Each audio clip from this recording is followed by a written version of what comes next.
हाँ जी, चलिए स्टार्ट करते हैं आज की क्लास। और पहले मैं आप लोगों को रेक्टिफाई कर दूं, जो लास्ट क्लास के अंदर हमने बोला था salary for leave, salary encashment, वैसे तो मैंने इसको वापस से आपके ग्रुप पे जो है बता दिया था, लेकिन फिर भी क्लास में रिकॉर्ड करने के पर्पज से मैं बता देता हूं। Salary for leave, salary encashment का मतलब क्या होता है?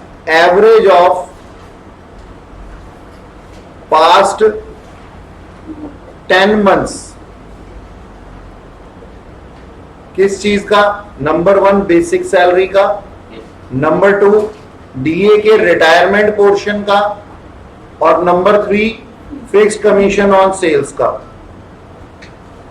Fixed commission on sales. तो salary for leave, salary encashment ये है हमारे पास में। ओके, आइए क्वेश्चन लिख लेते हैं। ये वही है, सेम है जैसे एचआरए, कंटेंट वही है जैसे एचआरए के होते हैं, ठीक है। आइए, हाँ, mister x was receiving basic salary. आप पहले लिखिए, मिस्टर एक्स रिसीविंग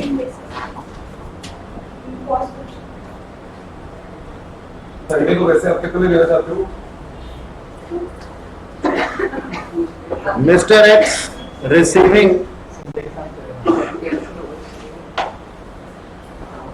ये कुछ ज्यादा ही डार्क हो गया। बेसिक सैलरी लिखो बेटा, लिखो। Basic salary ₹20,000 per month. DA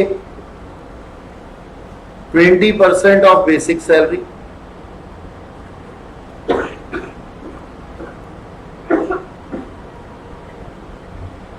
out of which 40% for retirement benefit,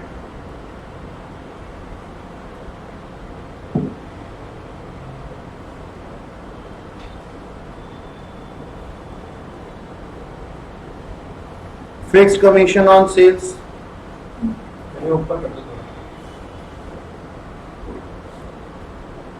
at the rate 5% on sales of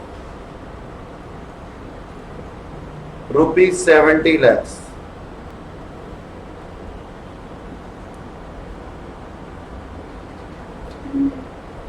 Basic salary of Mr. X increased from 1st September 2022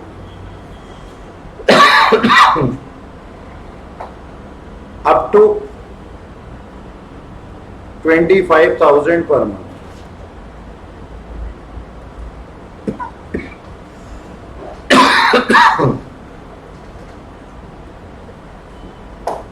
ठीक है जी। अच्छा, mister x retired from services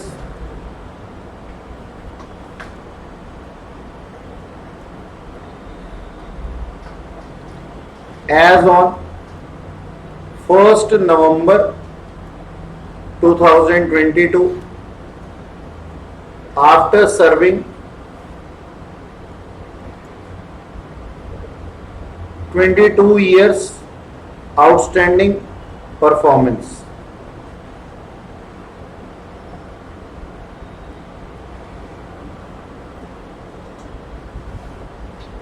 and received ₹6 lakhs as leave salary encashment. Mr. X was eligible for 42 days leave in a year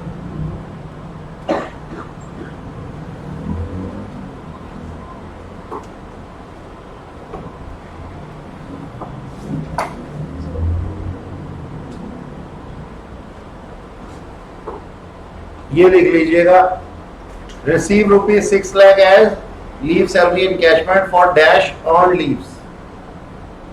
अब ये dash earn leaves कितनी है मैं अभी बता देता हूँ। एक कैलकुलेटर मुझे दे दीजिए, एक कैलकुलेटर दे दीजिए, वहां पे 600 अर्न लीव्स लिख लेना।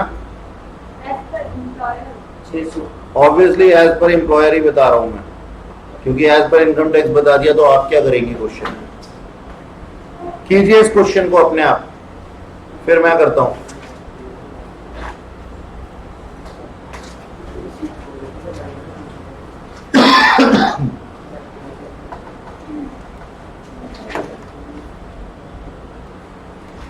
हाँ जी, हमारा ये क्वेश्चन था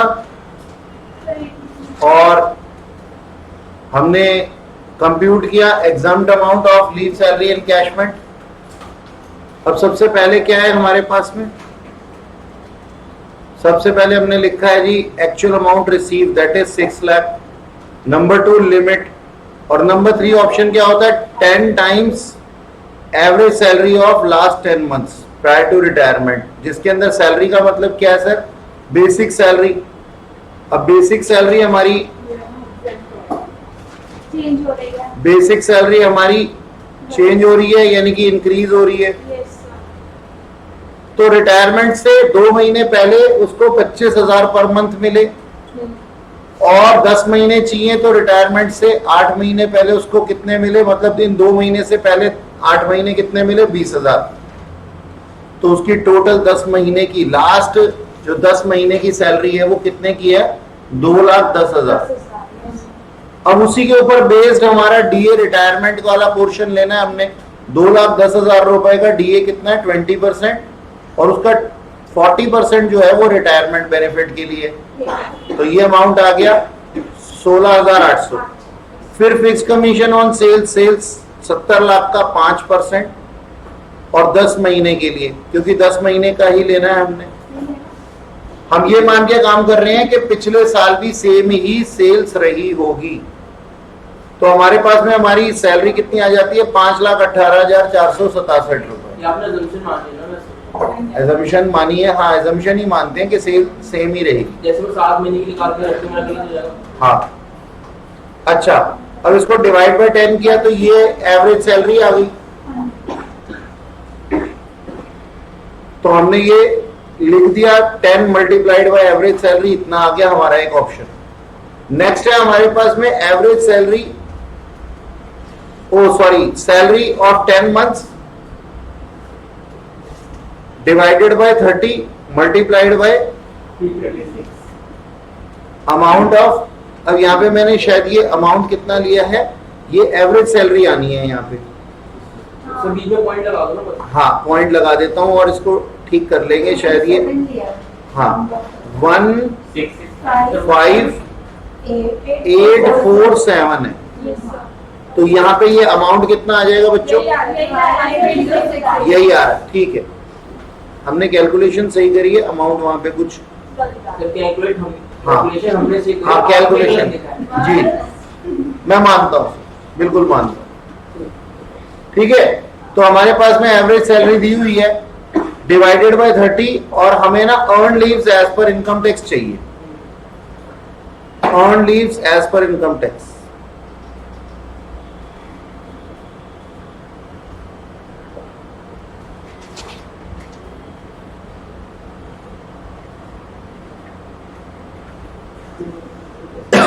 तो वो हम कैसे निकालते,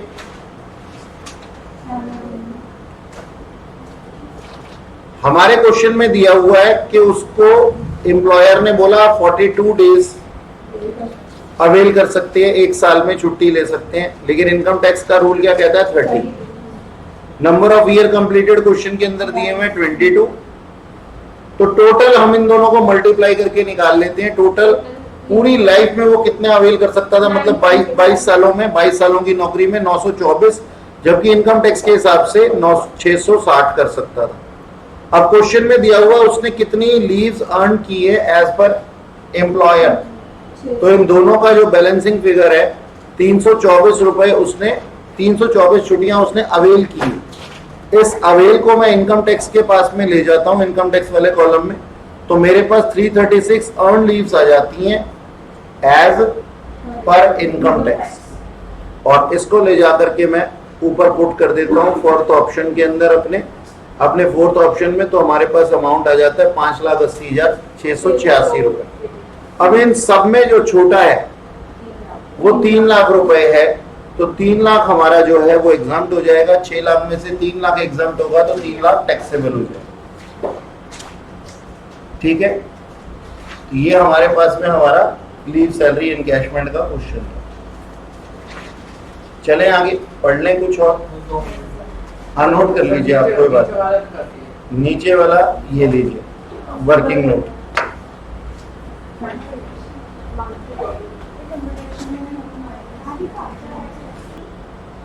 प्रोविडेंट फंड क्या होता है? प्रोविडेंट फंड होता है रिटायरमेंट बेनिफिट। ये रिटायरमेंट बेनिफिट, प्रोविडेंट फंड कई तरीके के होते हैं, लेकिन प्रोविडेंट फंड में हमने क्या कर दिया, यानी कि एम्प्लॉयर ने क्या कर दिया, एक ना गुल्लक बना दी, एक बैलेंस मेंटेन कर दिया। क्या बोला, पहले क्या होता था वो बता रहा हूं, ठीक है। तो मान लो मैंने और तुमने मिलकर के ना एक बैलेंस मेंटेन कर दिया। मैंने, हाँ, गुल्लक में मैंने क्या बोला, मैंने कहा कि एक बॉक्स में पैसा डालेंगे आप भी और मैं भी, ठीक है सर, और हमने उसको बोल दिया रिटायरमेंट बेनिफिट की ये आपको पैसा कब मिल जाएगा, रिटायरमेंट पे मिल जाएगा। अब ये जो था बॉक्स, ये मेरे पास में रहता था। अब क्या हुआ, मैंने इसको अपने पास ही रख लिया और तुम्हें कुछ भी नहीं दिया, तो तुम कुछ नहीं कर पाए, ठीक है जी। अब अगली बार से तुम लोग है ना थोड़े सावधान हो गए, या फिर तुम्हारी देखा देखी और लोग सावधान हो गए। वो क्या सोचने लगे कि सर तो लालची हैं, खुद कंट्रीब्यूट करते हैं, हमसे कंट्रीब्यूट करवाते हैं, बोलते हैं कि फाइनली रिटायरमेंट पे तुम्हें ये पैसा दे दूंगा और देते नहीं है। तो क्या किया जाए, अब आप क्या करोगे?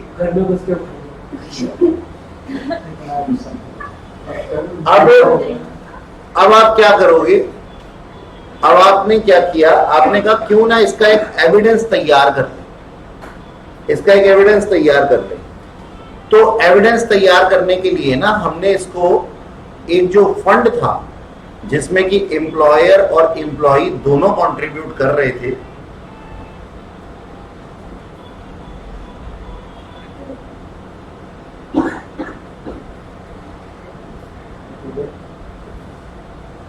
देखो ड्राइंग बढ़िया नहीं बन पा रही, लेकिन क्या करें, एम्प्लॉयर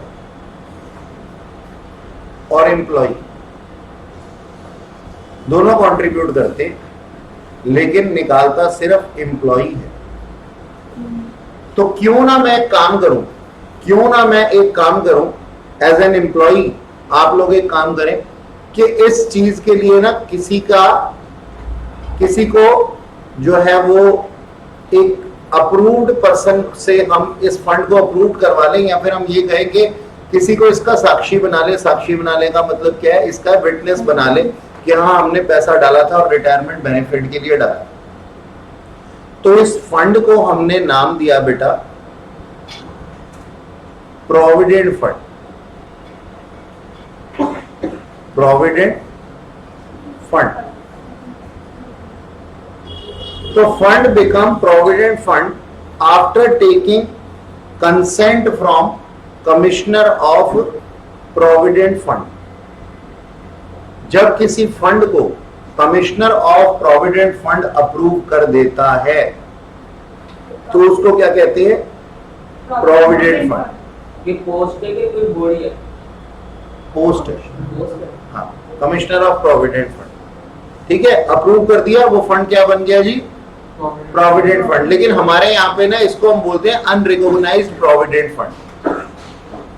इनकम टैक्स में इसको क्या बोलते हैं, अनरिकॉग्नाइज्ड प्रोविडेंट फंड। तो लोग कहने लगे अरे हमने इसको रिकॉग्नाइज करा तो लिया है, अप्रूव करा तो लिया कमिश्नर ऑफ प्रोविडेंट फंड से, तो हमने उनको क्या बोला, नहीं, हम इसको प्रोविडेंट फंड तो मानने के लिए तैयार हैं, लेकिन ये अनरिकॉग्नाइज्ड है अभी भी। तो हमने कहा, तो पूछा भाई बताओ इसको आप रिकॉग्नाइज प्रोविडेंट फंड कब मानोगे? तो कहते हैं जब हमारे कमिश्नर ऑफ इनकम टैक्स से इसको कंसेंट मिल जाए।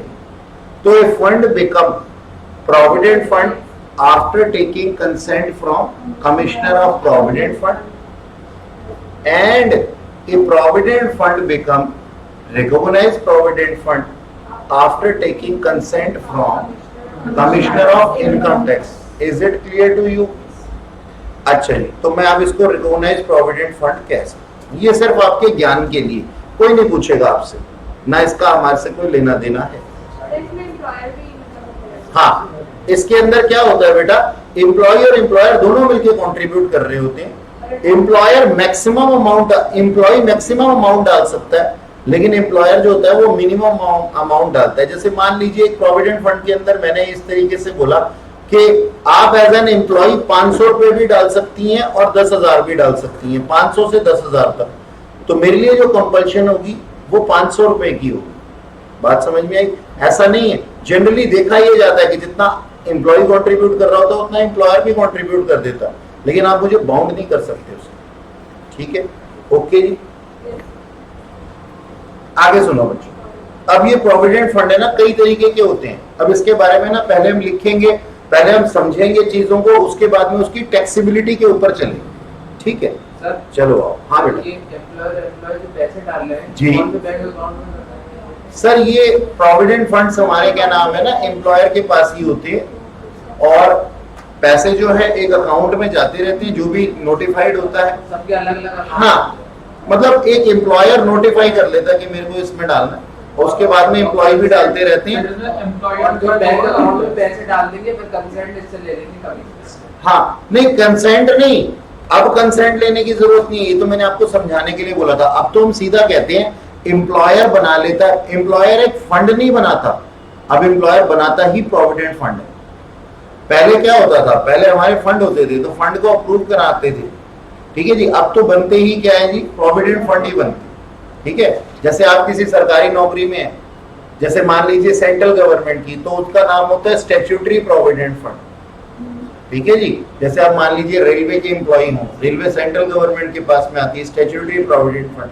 आप मान लीजिए दिल्ली गवर्नमेंट की जैसे डीडीए के एम्प्लॉय हैं, तो उसके लिए होता है रिकॉग्नाइज्ड प्रोविडेंट फंड। आप नॉन गवर्नमेंट एम्प्लॉय में है, किसी के पास में कोई नॉन गवर्नमेंट एम्प्लॉयर के पास में, तो आप अनरिकॉग्नाइज्ड प्रोविडेंट फंड भी हो सकता है आपका। एक इन सबसे अलग मिलकर के आप पब्लिक प्रोविडेंट फंड भी खोल देते हैं जिसमें एम्प्लॉयर कंट्रीब्यूशन नहीं होता। एक जनरल प्रोविडेंट फंड भी होता है, मतलब बहुत सारे प्रोविडेंट फंड्स होते हैं, अलग अलग स्कीम होती है हर एक की। तो हमें उनकी टैक्सेबिलिटी पढ़नी है, और आपसे पूछा जो जाएगा वो एक ही पूछा जाएगा जी, रिकॉग्नाइज्ड प्रोविडेंट फंड, क्योंकि उसको छोड़ करके बाकी सारी चीजें जो होती है ना एग्जम्प्ट होती हैं, और एग्जम्प्ट वाला आपसे पूछा नहीं जाता, आपसे पूछा जाता है जी जिसके अंदर पार्शियल टैक्सेबल और पार्शियल एग्जम्प्ट। तो प्रोविडेंट फंड में एम्प्लॉयर और दोनों पैसे डालते हैं? जी जनाब, प्रोविडेंट फंड में एम्प्लॉयर और एम्प्लॉय दोनों पैसे डालते हैं, लेकिन निकालने का अधिकार किसको होता है? सिर्फ एम्प्लॉय को। क्यों? क्योंकि ये एम्प्लॉय के रिटायरमेंट बेनिफिट के लिए। ठीक है जी बेटा, अभी मैं तो टैक्सेबिलिटी पढ़नी है हमारे को सारी क्लासेस पढ़ेंगे हम अभी, कौन सा किसके लिए होता है, कब होता है। ठीक है, लेकिन आपको लिखना पड़ेगा मेरे साथ, इन चीजों को हमने लिखना है। तो सबसे पहले लिखते हैं बेटा, आओ चलो आ जाओ जी, लिखते हैं। सबसे पहले स्टैट्यूटरी प्रोविडेंट फंड। हाँ जी, एसपीएफ के अंदर सबसे पहले तो ये किसको मिलता है जी? गवर्नमेंट एम्प्लॉय को, सेमी गवर्नमेंट एम्प्लॉय को, लोकल अथॉरिटी को और यूनिवर्सिटीज के एम्प्लॉय को। ठीक है जी, इसके अंदर एम्प्लॉय कंट्रीब्यूशन होता है, नंबर 2 एम्प्लॉयर कंट्रीब्यूशन होता है, और एम्प्लॉय और एम्प्लॉयर के कंट्रीब्यूशन के ऊपर इंटरेस्ट भी दे देता है बैंक। तो एम्प्लॉय कंट्रीब्यूशन ये सैलरी के हेड में आना ही नहीं चाहिए, क्योंकि एम्प्लॉय ने अपने रिटायरमेंट बेनिफिट के लिए अगर कुछ किया है तो that is not the part of salary. Whatever we are receiving from our employer is the part of our taxable salary. तो ये मैंने यहाँ पे लिख दिया, not a part of taxable salary. But employee can avail, मतलब अगर employ चाहे तो सेक्शन 80C की डिडक्शन ले सकता है, और वो भी मैक्सिमम कितने तक, 1.5 लाख रुपए तक। यानी कि आपकी 5 हेड की ग्रॉस टोटल इनकम मान लो 1.5 लाख, आपकी 5 हेड की ग्रॉस टोटल इनकम मान लीजिए 15 लाख रुपए है, 15 लाख रुपए है, और आपने अपनी सैलरी इनकम में से 1.5 लाख रुपए तक स्टैट्यूटरी प्रोविडेंट फंड के अंदर कंट्रीब्यूट किया हुआ है, तो आपका टैक्स कितने पे लगेगा, 13,50,000 रुपए पे। लेकिन ये डिडक्शन 80C की आपको 1.5 लाख से ज्यादा की नहीं मिल सकती किसी भी केस में। अगर आपने स्टैट्यूटरी प्रोविडेंट फंड के अंदर कंट्रीब्यूट किया एज एन एम्प्लॉय 2 लाख, तो मैक्सिमम डिडक्शन 1.5 लाख, 1,40,000 किया तो 1,40,000 मिल जाएगा, 1.5 से ऊपर नहीं मिलेगा। ठीक है जी। एम्प्लॉयर कंट्रीब्यूशन फुल्ली एग्जम्प्ट है टैक्सेबिलिटी के, यही रूल कहते हैं। और एसपीएफ के ऊपर अगर बैंक कोई इंटरेस्ट देता है उसको भी टैक्सेबल की दायरे से बाहर किया गया है, यानी कि एग्जम्प्ट किया गया है। अगर स्टैट्यूटरी प्रोविडेंट फंड में से एम्प्लॉय कुछ विड्रॉ करता है तो वो भी फुल्ली एग्जम्प्ट है सेक्शन 10 सबसेक्शन 11 के अंदर। तो कहने का मोटा मोटा मतलब ये है कि यहाँ पे टैक्सेबल करने के लिए कुछ था ही नहीं। ठीक है जी, ओके। चलिए आगे चलते हैं, नेक्स्ट अपने पास में लिखते हैं।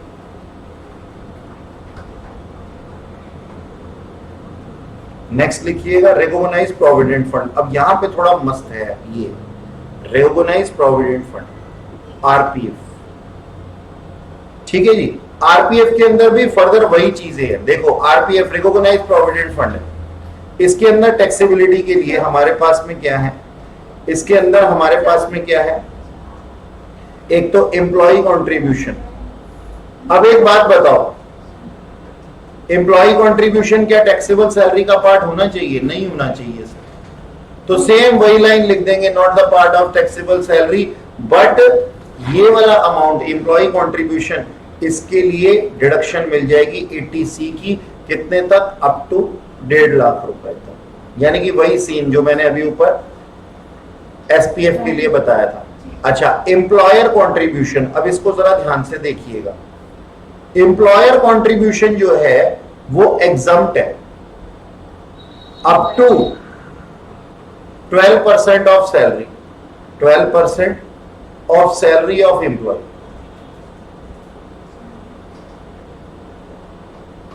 यानी कि एम्प्लॉयर ने कंट्रीब्यूट किया है कुछ अमाउंट, और वो अमाउंट आपकी सैलरी के 12% से यदि ज्यादा है तो वो अमाउंट आपके हाथ में टैक्सेबल हो जाएगा। ठीक है जी। अब सर यहां पे सैलरी का मतलब क्या है? सैलरी का मतलब है BCD. Salary means basic salary plus DA retirement वाला पोर्शन और फिक्स्ड कमीशन ऑन सेल्स।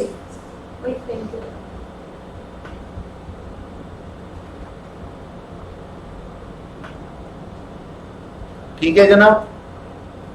तो आप क्या करेंगे, आपके क्वेश्चन के अंदर जो सैलरी दी हुई होगी इन 3 चीजों का एग्रीगेट बनाएंगे, जितने भी महीने वो रिटायरमेंट से पहले रहा है उसका 12% निकालेंगे, और जो अगर अमाउंट कंट्रीब्यूटेड उससे ज्यादा हुआ तो वो रिमेनिंग अमाउंट क्या हो जाएगा सर, टैक्सेबल हो जाएगा। तो up to 12% of salary of employee, employer contribution is exempt in recognised provident fund. ठीक है, ओके। अभी इसको प्रैक्टिकली भी करके देखेंगे। इंटरेस्ट ऑन आरपीएफ,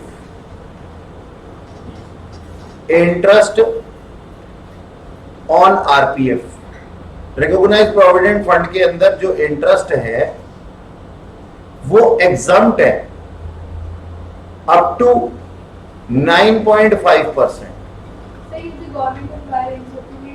हाँ जी, 9.5%। इसका मतलब अगर आपको इंटरेस्ट मिला है 10% तो टैक्सेबल कितना होगा, 0.5%। अगर आपको इंटरेस्ट मिला है 12% तो टैक्सेबल कितना होगा, 2.5%। अगर आपको इंटरेस्ट मिला 7% तो कितना एग्जम्प्ट होगा, पूरा का पूरा फुल्ली एग्जम्प्ट हो जाएगा। ठीक है जी, ओके। समझ में आ गई बात, लिख लिया आप लोगों ने?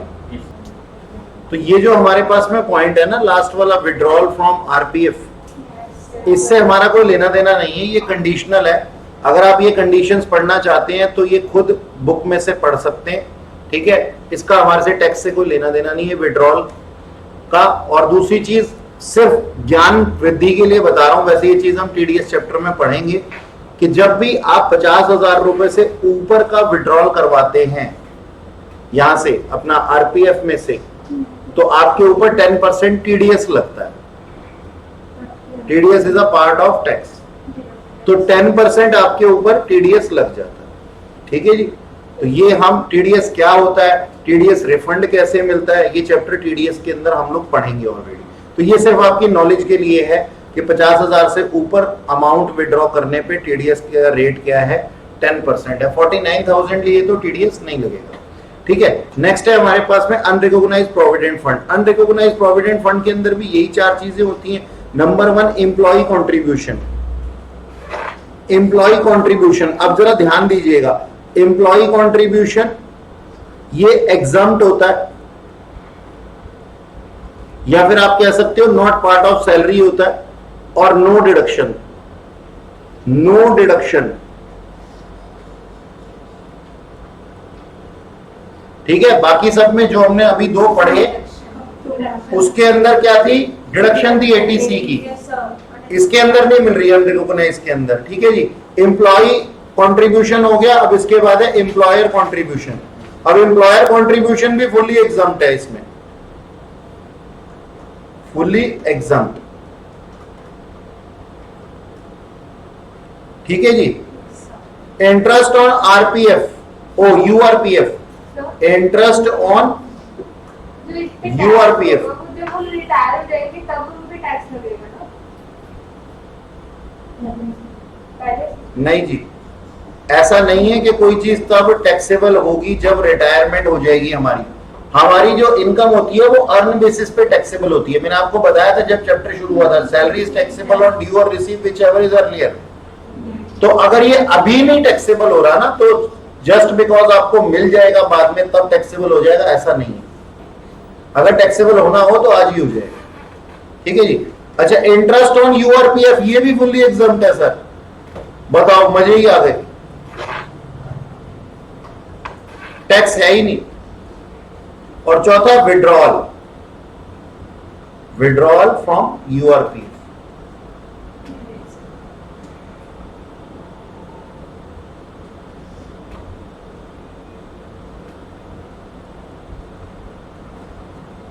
ठीक है जी।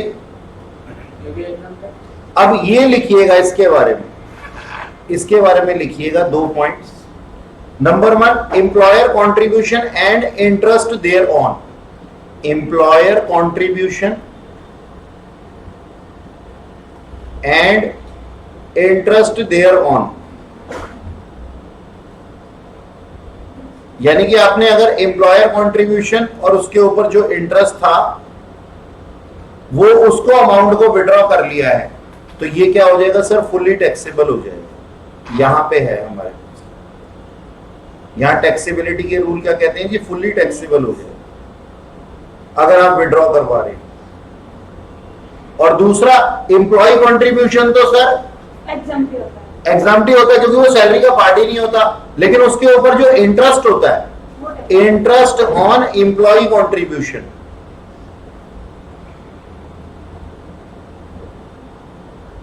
ठीक है जी, ये क्या हो जाएगा सर, टैक्सेबल हो जाएगा। ये टैक्सेबल होगा लेकिन सैलरी के हेड में नहीं, income from other sources, as income from other sources, IFOS, ठीक है जी।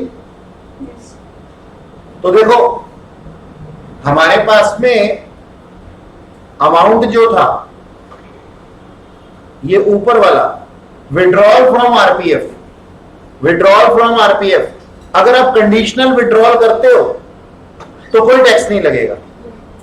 कंडीशन ब्रेक होंगी तो टैक्सेबल होता है, लेकिन कंडीशंस ब्रेक ही नहीं होती है हमारे पास, तो उसके बारे में हमने कुछ लिखा ही नहीं, ठीक है।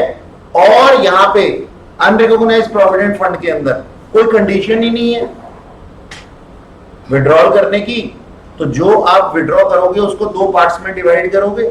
Number one employer contribution and interest thereon, it is fully taxable. या फिर आप ये कह सकते हो कि withdrawal from URPF is fully taxable, it is fully taxable. बात समझ में आई? लेकिन सैलरी के हेड में नहीं आएगा। कौन सा वाला? एम्प्लॉय कंट्रीब्यूशन का इंटरेस्ट। एम्प्लॉय कंट्रीब्यूशन तो किसी भी हेड में नहीं आएगा क्योंकि मैंने खुद ने अपने लिए किया था, लेकिन जो इंटरेस्ट जनरेट हुआ है वो इनकम फ्रॉम अदर सोर्सेज आएगा। अगर एम्प्लॉय के कंट्रीब्यूशन पे इंटरेस्ट जनरेट हुआ था और उसको विड्रॉ कर लिया, it is like interest on your saving account, current account, FDs, ठीक है ना? ये आपकी इनकम फ्रॉम अदर सोर्सेज होती है। तो आपने बैंक में कुछ पैसा रखा हुआ, उसके ऊपर जो इंटरेस्ट आता है वो आपकी इनकम फ्रॉम अदर सोर्सेज होती है। ऐसे ही ये भी है। लेकिन अगर एम्प्लॉयर का कंट्रीब्यूशन था और वो वाला पोर्शन आपने विड्रॉ किया है और उसके ऊपर इंटरेस्ट को भी विड्रॉ किया है, तो ये आपकी टैक्सेबल, फुली टैक्सेबल हो जाएगा जी आपके हाथ में एज अ सैलरी। ठीक है जी, ओके। ये जो कंडीशन, अगर कंडीशन वो होगी तो हम विड्रॉल में से 10% माइनस करेंगे। 10% टीडीएस की बात कर रहे हैं आप? नहीं बच्चे मैं ना ऑल्दो आपको अभी बताना नहीं चाहता था कि टीडीएस के अंदर क्या होता है, लेकिन मैं आपको बता देता हूं। ध्यान से सुनना, क्योंकि कोई गलतफहमी आप पाल लो उससे बढ़िया तो समझ ही लो, 2 मिनट फालतू लगा दूं मैं। टीडीएस का मतलब ये नहीं होता कि कोई अमाउंट आपका डिडक्ट हो जाएगा इसके अंदर से, अमाउंट में से, टैक्सेबल अमाउंट में से। टीडीएस का मतलब क्या होता है? स्कीम होती है। जैसे मान लीजिए 1 मिनट के लिए आपका ना इंटरेस्ट है, मैं इसकी बात नहीं कर रहा, इसको साइड कर देते हैं, पीपीएफ को, क्या नाम है, प्रोविडेंट फंड्स को ना साइड कर देते हैं। मैं आपको एक बात कहता हूं, आपका ना एक बैंक अकाउंट है, आपका बैंक अकाउंट के अंदर आपकी जो ना इंटरेस्ट इनकम आती होगी। आपका एक बैंक अकाउंट है, उसके ऊपर हर साल इंटरेस्ट जनरेट हो जाता होगा उस एक्युमुलेटेड बैलेंस पे।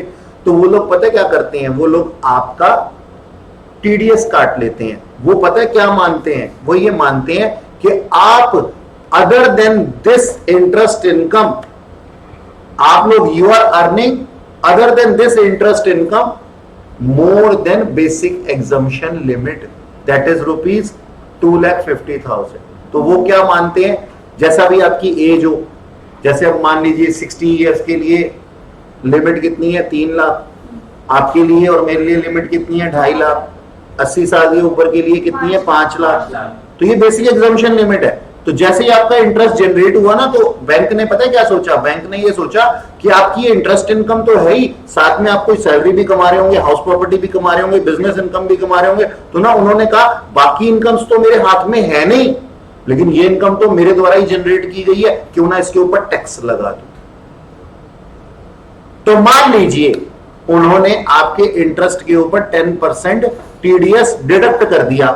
अब सच्चाई तो आपको पता थी ना कि आपकी तो और कोई इनकम ही नहीं थी, और वो अमाउंट कितना था? मात्र 10,000 रुपए। मान लो आपके अकाउंट के अंदर 1 लाख रुपए पड़े थे और 10,000 रुपए इंटरेस्ट जनरेट हो गया 1 साल का, तो उन्होंने आपके ऊपर क्या नाम है जो है 10% लगा दिया। आपका टैक्स कितना काट लिया? आपका मान लो 1,000 रुपए।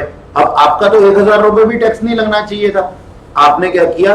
अपनी एक एप्लीकेशन फॉर्म करी जो आजकल ऑनलाइन होती है कि सर मैं डिक्लेयर करता हूं या करती हूं और ये मेरा पैन कार्ड है, चेक कर लो। ये किसी भी इनकम जनरेटेड एक्टिविटी के अंदर नहीं आया है, ये मेरा पैन कार्ड है, चेक कर लो आप लोग। मैंने तो इनकम जनरेट ही नहीं की, आपने ही तो बोला हुआ है ना कि 2.5 लाख रुपए तक एग्जाम्प्ट होती है, और मेरी तो सिर्फ 10,000 रुपए इनकम थी जिसके ऊपर आपने 1,000 रुपए टैक्स काट लिया, ये सोच करके कि मैं कहीं और से भी इनकम जनरेट कर रहा हूं या रही होंगी। तो इनकम टैक्स डिपार्टमेंट कहता है सॉरी सर, सॉरी गलती हो गई, ये अपना 1,000 रिफंड ले लो। लेकिन ना ये सबको पता है, ये सबको पता है कि इस तरीके से होता है, लेकिन फिर भी देखो इट्स बेटर कि सरकार का पैसा मर जाए, इट्स बेटर कि सरकार आपको रिफंड कर दे, क्योंकि एक बार तो सरकार के पास चला ही गया था ना। अब बैंक के अंदर भी स्कीम पता है क्या होती है? जैसे आप लोगों के अकाउंट होते हैं ना, तो बैंक एम्प्लॉय आपको कह देते हैं कि भाई आप अपना ना पैन कार्ड दे दो, दैट इज अ डिक्लेरेशन कि यू आर नॉट, हाँ इंटरेस्ट इनकम के लिए खास तौर से मांगते होंगे आपके लिए। बैंक में आपके पास में अगर 1 लाख 2 लाख ऐसे पड़ा हुआ अमाउंट, तो जब आपका इंटरेस्ट जनरेट होगा तो उसके ऊपर टीडीएस नहीं कटेगा अगर आप अपना पैन कार्ड दे देंगे। पैन कार्ड देना, पैन कार्ड शो करना इस चीज का एविडेंस होता है कि आप बेसिक एग्जम्पशन लिमिट के अंदर ही थे। बात समझ में आई? तो इस तरीके से ना टीडीएस कटता है। और टीडीएस के चैप्टर के अंदर ना बहुत मजेदार बातें कि कब कब किस किस अमाउंट के ऊपर टीडीएस कटेगा। टैक्स पूरा का पूरा ही मजेदार। तो बात समझ में आई कि इस तरीके से काम होता है। तो बेटा ये टीडीएस का मतलब ये नहीं है कि हम 50,000 में से 5,000 माइनस कर देंगे और रिमेनिंग 45 जो है वो टैक्सेबल हो जाएगा। ना ना, इसका मतलब मैंने सिर्फ इतना सा बताया कि अगर आपने विड्रॉ किया है कुछ पैसा और वो 50,000 से ज्यादा किया, जैसे दीदी कह रही थी ना अभी कि सर विड्रॉ कर सकते हैं क्या, तो मैंने कहा था हाँ बड़े बड़े कामों के लिए होता है। जैसे मान लीजिए आपको मकान बनाना है या फिर कहीं फॉरेन क्या नाम में पढ़ाई करने जाने के लिए आपको कुछ पैसे की जरूरत है, आपके पापा ने अपने प्रोविडेंट फंड से ही विड्रॉ कर लिया पैसा और वो अमाउंट था 50,000 से ज्यादा, तब टीडीएस कट जाएगा। और वो कितना? उस अमाउंट का 10%। लेकिन अगर आपके फादर बेसिक एग्जम्पशन लिमिट से नीचे होंगे तो वो वापस आ जाएगा। टैक्स रिफंड इसी को कहते हैं। वो बैंक में आता है? हाँ, वो आ जाता है आपके पास में, वापस आ जाता है टीडीएस। ठीक है जी, चले आगे। अच्छा जी, हाँ जी, ये नोट कर लो आप, अनरिकॉग्नाइज प्रोविडेंट फंड को कर लिया था आप लोगों ने? इंटरेस्ट वाला जो था इसमें अमाउंट और इंटरेस्ट दोनों, मुझे लगा ये थोड़ा वेलफेयर नहीं, वेलफेयर नहीं, हाँ इस टाइप का होगा। देखो जी, पब्लिक प्रोविडेंट फंड के अंदर क्या होता है? पब्लिक प्रोविडेंट फंड के अंदर हमारे पास में एक बात सुनो, पहले लिखने की जरूरत नहीं है। यहां पे एम्प्लॉयर कंट्रीब्यूशन होता था इससे पहले वालों में, और एम्प्लॉय कंट्रीब्यूशन होता था, और निकालता कौन था? सिर्फ एम्प्लॉय था। लेकिन पीपीएफ में ऐसा नहीं होता। पीपीएफ के अंदर दो तरह के लोग होते हैं डालने वाले। एक तो होते हैं एम्प्लॉयड और एक होता है सेल्फ एम्प्लॉयड। ये लोग डालते हैं, यानी कि या तो आप किसी के यहां एम्प्लॉई होंगे और या फिर आप एक बिजनेसमैन होंगे, अपने लिए डाल रहे हैं। एम्प्लॉय अपने लिए डाल रहा है या फिर सेल्फ एम्प्लॉयड भी अपने लिए डाल रहा है, और निकाल सेल्फ ही सकते हैं हम। क्यों? क्योंकि यहां पे एम्प्लॉयर नाम से कोई चीज ही नहीं होती, तो एम्प्लॉयर कंट्रीब्यूशन कहां से होगा? मतलब स्कीम के अंदर क्या लिखा हुआ है? पीपीएफ की स्कीम के अंदर क्या लिखा हुआ है कि यहां पे एम्प्लॉयर कंट्रीब्यूशन नहीं होता, एम्प्लॉय भी डाल सकता है और सेल्फ एम्प्लॉयड भी डाल सकता है। सेल्फ एम्प्लॉयड कोई भी दुकानदार वगैरह जैसे होते हैं, ग्रोसरी शॉप के मालिक, केमिस्ट शॉप के मालिक। और फिर वो सैलरी में क्यों आएगा? नहीं आएगा ना, वही तो मैं कह रहा हूं ना, सैलरी के हेड में आएगा ही नहीं। तो यहां पे अगर एम्प्लॉयड पर्सन डाल रहा है और एम्प्लॉयर कंट्रीब्यूशन है ही नहीं, तो क्या सैलरी के हेड में आना चाहिए इसको? बात ही खत्म हो गई, अपने लिए ही तो काम कर रहे हो आप। तो एम्प्लॉय, तो पर्सन का जो कंट्रीब्यूशन है, सेल्फ कंट्रीब्यूशन, अब की बार इसको मैं एम्प्लॉयड और सेल्फ एम्प्लॉयड लिखने की जगह पे सेल्फ कंट्रीब्यूशन लिखता हूं। सेल्फ कंट्रीब्यूशन ये इलिजिबल है सिर्फ डिडक्शन अंडर सेक्शन 80C के, बस। यानी कि क्या आपने आरपीएफ के अंदर कंट्रीब्यूशन किया हुआ था या एसपीएफ में किया हुआ था? हां सर किया हुआ था। और अपार्ट फ्रॉम दैट अभी मेरा मन नहीं भर रहा, मुंडी ऊपर करो सारे के सारे, मेरी बात सुनो ध्यान से। मान लो मेरे स्टैट्यूटरी प्रोविडेंट फंड में या आरपीएफ के अंदर मैं पैसा डाल रहा हूं, कितना? 70,000। अभी 80C की लिमिट बाकी है, 1.5 लाख तक होती है ना, 70 डाल दिया, कितना बचा हुआ है? 80,000 बचा हुआ है। तो 80,000 के लिए ना बैंक में भागता जाता हूं, बोलता हूं पीपीएफ की स्कीम दे दो, 80,000 मेरे को डिपॉजिट करने हैं इस साल। क्यों? क्योंकि मेरी 80C की मैक्सिमम डिडक्शन कितनी है? 1.5 लाख, और मैं आरपीएफ या एसपीएफ में कितना डाल रहा हूं? सिर्फ 70। अभी लिमिट बाकी है, तो क्यों ना और डिडक्शन लेने के लिए पीपीएफ खोल दूं, लेकिन जैसे पीपीएफ खोलूंगा ना एम्प्लॉयर बोलेगा भैया तेरे को जो करना है कर, मैं कंट्रीब्यूट नहीं करूंगा इसके अंदर। यानी कि यहां पे सिर्फ सेल्फ एम्प्लॉयड कंट्रीब्यूशन होता है, एम्प्लॉयर तो यहां होता ही नहीं है, तो एम्प्लॉयर के कंट्रीब्यूशन का तो मतलब ही नहीं है। बात समझ में आई? तो यहां पे मैंने लिख दिया कि सेल्फ कंट्रीब्यूशन होगा तो क्या होगा सर, एटीसी होगा। सर किसी और का खुला हुआ पीपीएफ तो ये उसमें जाकर कंट्रीब्यूट कर देगा अपना 80,000 या फिर खुद ही अपना एक अलग खुद ही अपना बनाता है, ठीक है जी। और यहाँ पे एम्प्लॉयर कंट्रीब्यूशन में लिख दो नॉट एप्लीकेबल, एम्प्लॉयर ही नहीं है तो एम्प्लॉयर कंट्रीब्यूशन क्या होगा, ठीक है। और इंटरेस्ट इन पीपीएफ, पीपीएफ के अंदर इंटरेस्ट फुल्ली एग्जम्प्ट होता है, फुल्ली एग्जम्प्ट होता है। अच्छा एक बात बताओ, क्या आप लोगों ने कहीं ऐसा तो नहीं समझ लिया कि आरपीएफ, एसपीएफ और पीपीएफ सबकी अपनी अपनी 1.5 लाख की लिमिट है?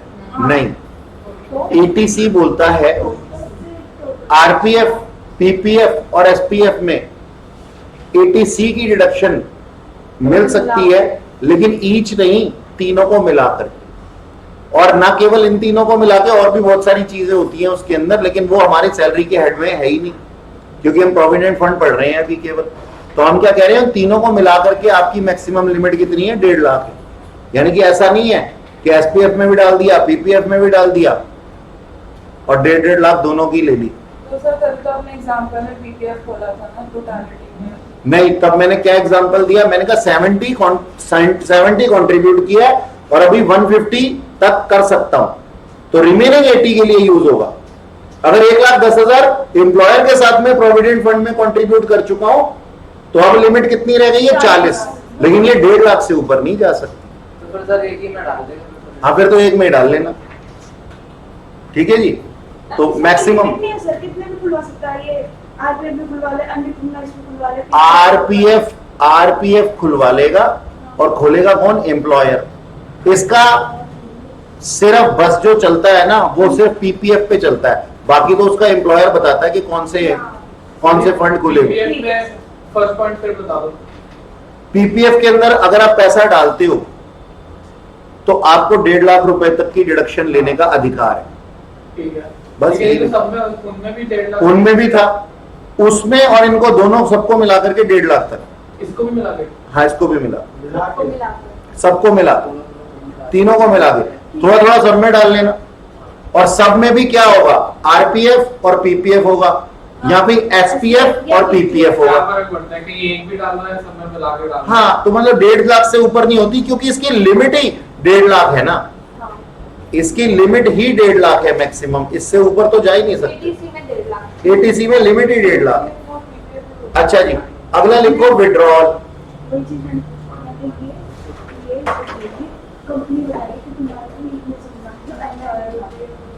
Withdrawal from PPF fully exempt.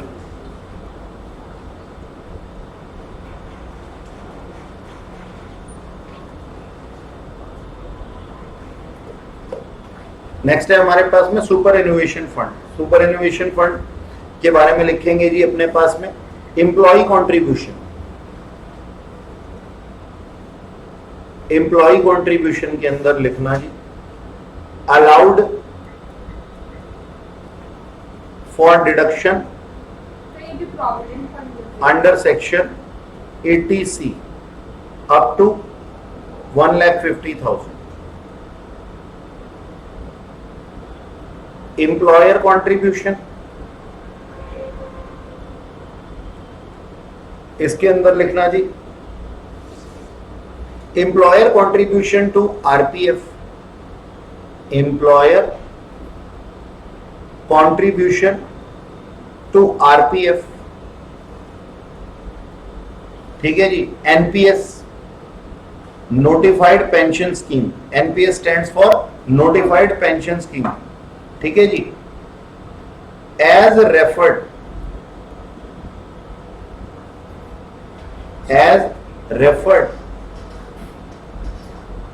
Under section 80CCD, जैसा कि बताया गया 80CCD में, and in approved superannuation fund and in superannuation fund.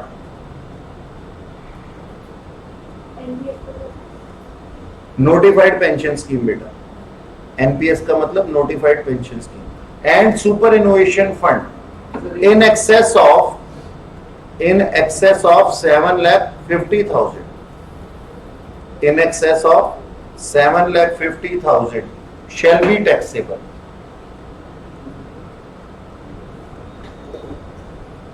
In the hands of employee as salary income. अभी ये क्या लिखा है मैं समझाता हूं, पहले आप लोग लिख लीजिए, ठीक है जी। Interest on super एनुएशन fund,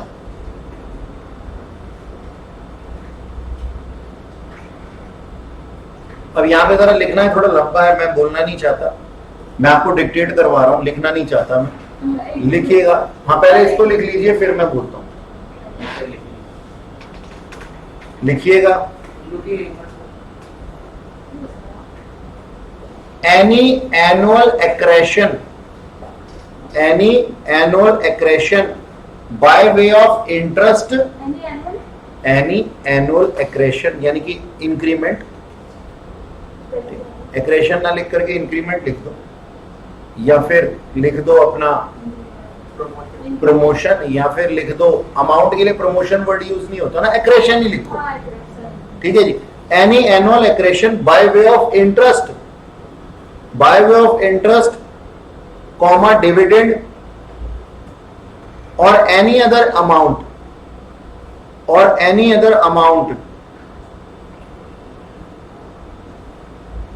to the balance at the credit RPF, comma NPS, हाँ एनपीएस वो ऊपर वाला ही है, notified pension scheme, referred under section 80 CCD, referred under section 80 CCD, referred under section 80 CCD and in superannuation fund shall be taxable in the hands of employee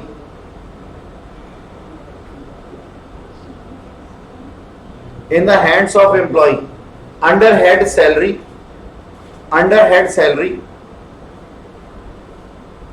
to the extent it relates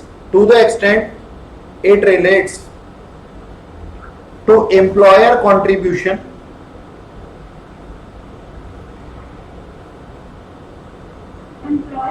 हाँ employer contribution in excess of 7.5 lakh,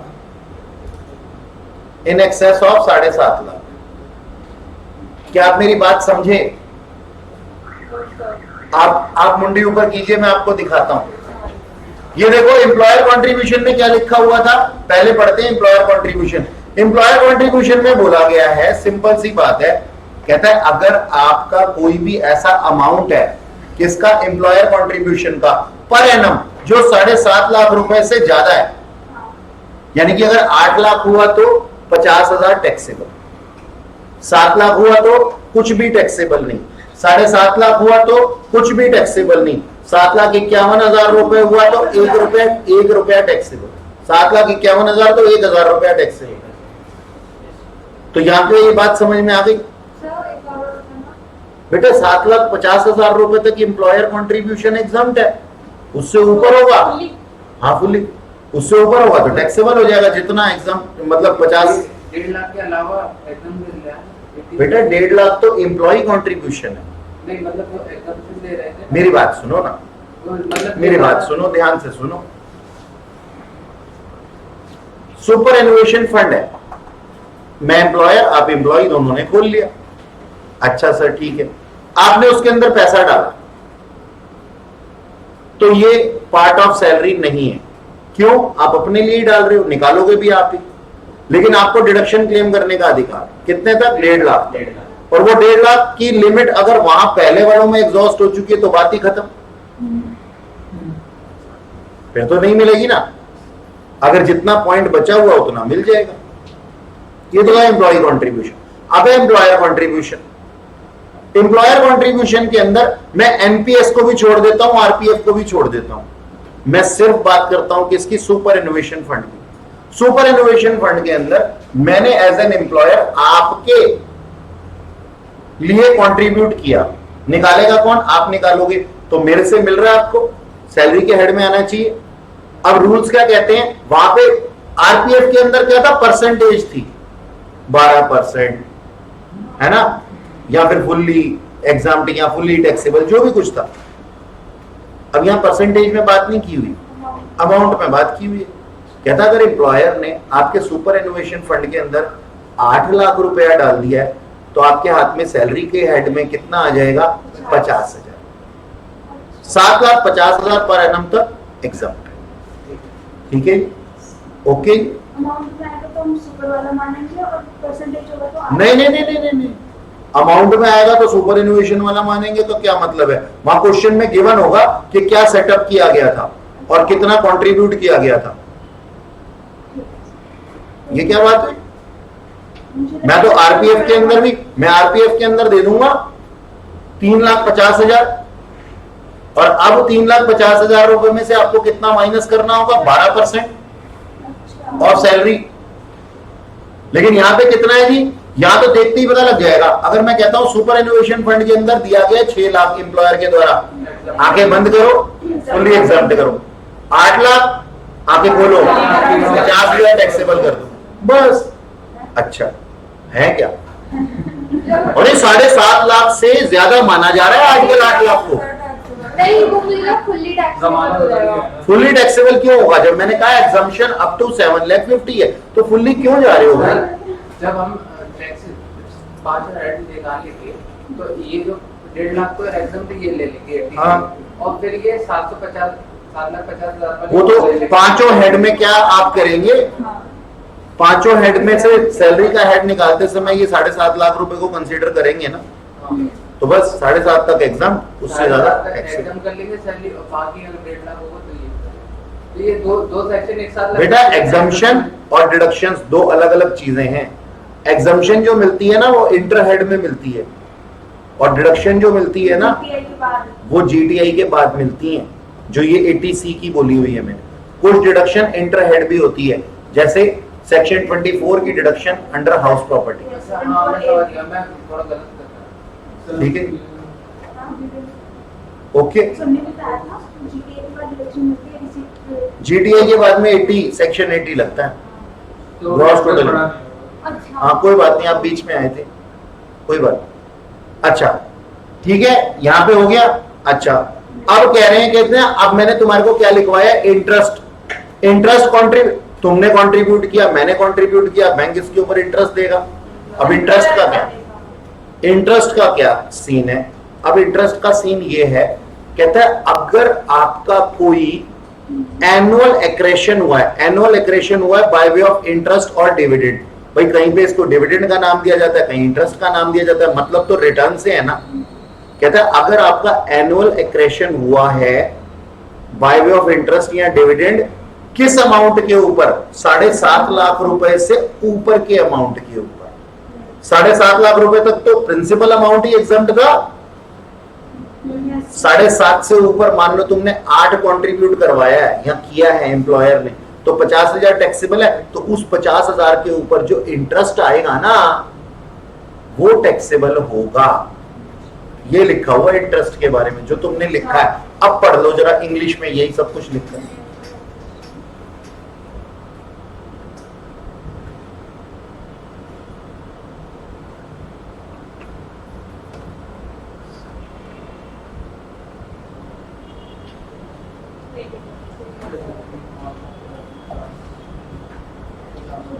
अच्छा अगला है हमारे पास में withdrawal.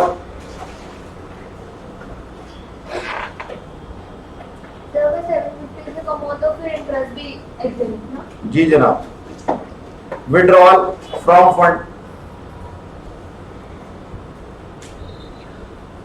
और इसके अंदर लिखना जी exempt in certain situation. Exempt होगा लेकिन सिचुएशन है, कंडीशंस है, मतलब exempt in certain situation.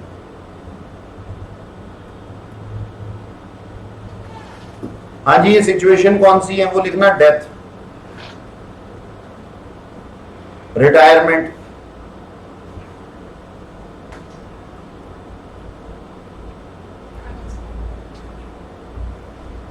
Etcetera.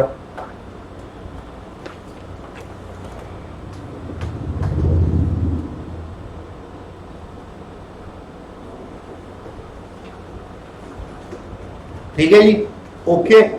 तो ये थे हमारे प्रोविडेंट फंड। अब इसके अंदर है ना परक्यूजिट का एक पार्ट है जो कि मैं आज की क्लास में नहीं कराऊंगा, नेक्स्ट क्लास में कराऊंगा, ठीक है, लेकिन मैं छोड़ नहीं रहा हूं।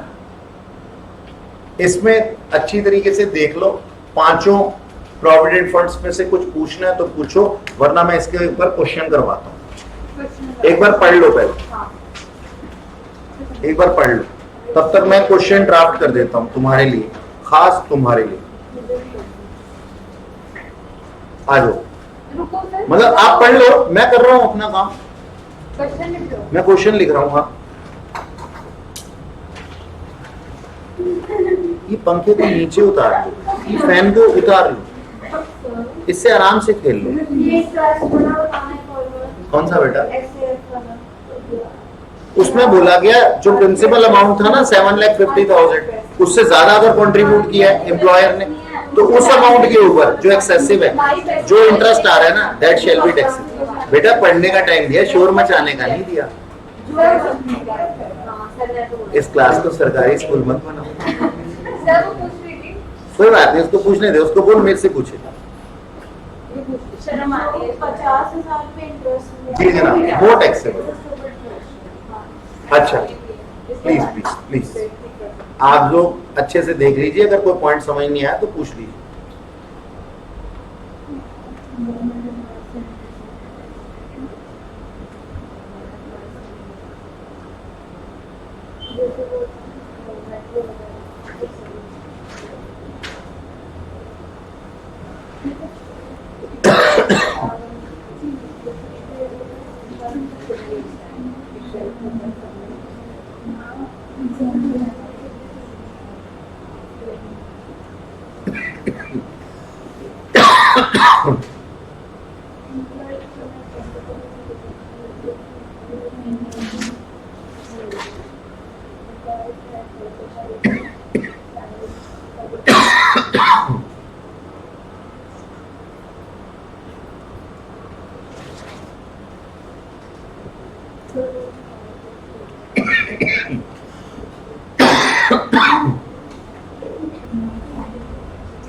हाँ जी, क्वेश्चन दिया है, mister x receiving basic salary 10,000 per month, DA 2,000 per month, 40% for retirement benefits, fixed commission on sales है 5% on sales of rupees 90 lakh, bonus जो था वो 2 महीने के इक्विवेलेंट मिला था बेसिक सैलरी के। During the year mister x ने कंट्रीब्यूट किया था 1,30,000 और उसके एम्प्लॉयर ने भी इतना ही अमाउंट कंट्रीब्यूट किया था रिकॉग्नाइज्ड प्रोविडेंट फंड में। इनका इंटरेस्ट जो क्रेडिट हुआ था वो हुआ था 12%, जो कि अपने आप में 18,000 रुपए था। Also mister x contributed 60,000 in public provident fund. तो आइए इस क्वेश्चन को करते हैं, आप भी कीजिए, मैं भी कर रहा हूं। Computation of income from salary,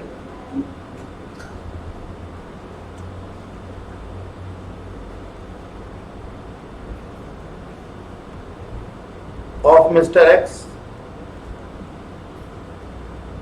for assessment year so and so।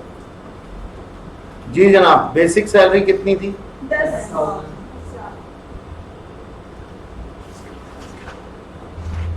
10,000 into 12 क्योंकि भाई साहब अभी तक रिटायर नहीं हुए। डीए फुल्ली टैक्सेबल होता है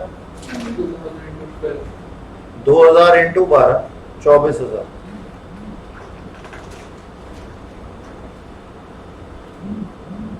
fix commission on sales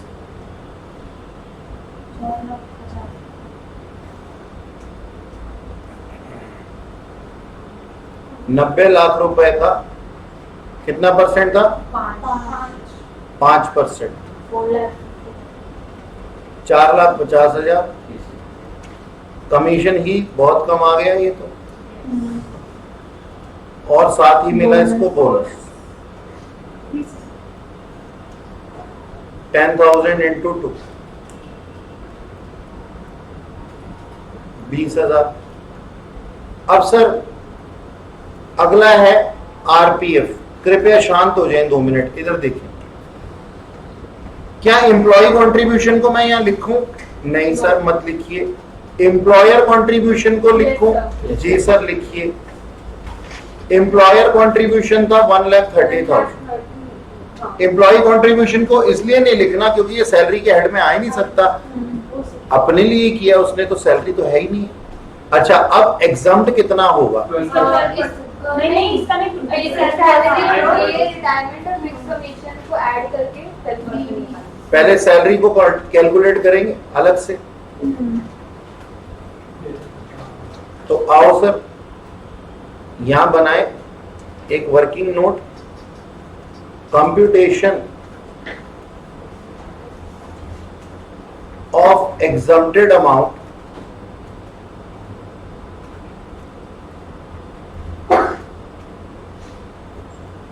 of employer contribution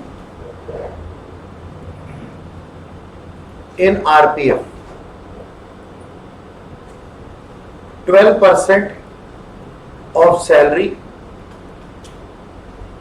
shall be exempt।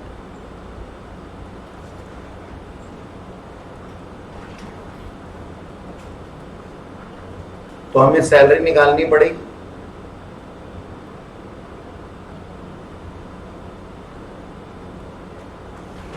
Basic salary आएगी इसमें जो कि आएगी 1,20,000।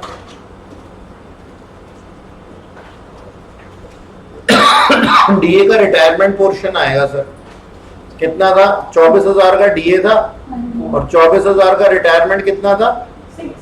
40%। 9600। और फिक्स कमीशन ऑन सेल्स कितनी थी?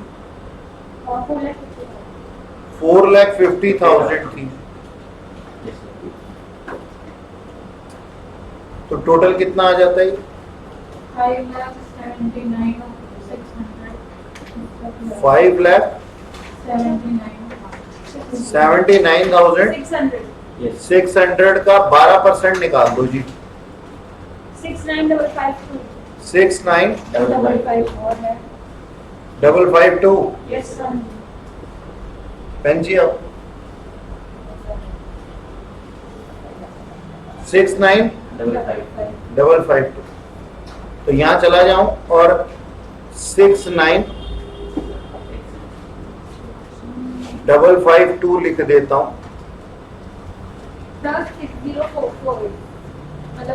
तो आउटर कॉलम में कितना आ जाएगा?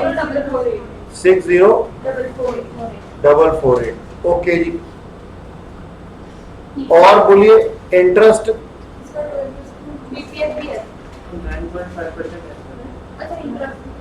Interest in RPF. हाँ जी रिसीव कितना हुआ? 18,000। एग्जम्प्ट कितना होगा? 9.5% तक। अब इधर देखिएगा, इफ 18,000 इज हाउ मच? नहीं कितना है ये? 12% है। तो बताइए 9.5% कितना होगा? 14250।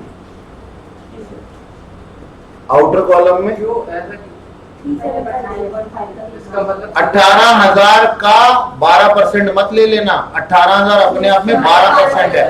18,000 इंटरेस्ट का अमाउंट है जिसका कि रेट कितना है 12%। ये तो कितना कट लगेगा? हाँ नहीं तो ये 18,000 का पूरा निकालेंगे ना, क्योंकि आपने बोला था अरे टोटल इंटरेस्ट 18,000 अपने आप में 12% है और 9.5% तक एग्जाम्प्ट होता है। तो पहले 18,000 को पहले 100% अब पहले तुम 18,000 को 100% पे लेके जाओगे, फिर उससे 9.5% करोगे। इतना लंबा, अरे अगर अमाउंट नहीं दिया होगा इंटरेस्ट का तो आप जो कंट्रीब्यूशन होगा उसी का ले लेंगे। टोटल ये सिर्फ एम्प्लॉयर अच्छा कितना आ गया ये बता दो।